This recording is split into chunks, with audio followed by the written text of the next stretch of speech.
அம்மா பிள்ளை காணும். அம்மாவெல்லாம் கூட்டிட்டு வந்துட்டேன்.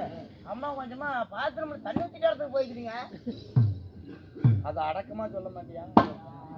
தண்ணி ஊத்திட்டு வரதுக்கு போய்க்கிறீங்க. அப்படியா? அவ்வளவுதான் நேரம் ஊற்றி முடிச்சிருக்கோம்.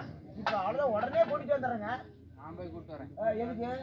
பார்த்துட்டு வந்துருவாங்க. பார்த்து வந்துருவாங்க. ஓட்டுனா உடனே கூட்டிட்டு வரேன் அம்மாவா.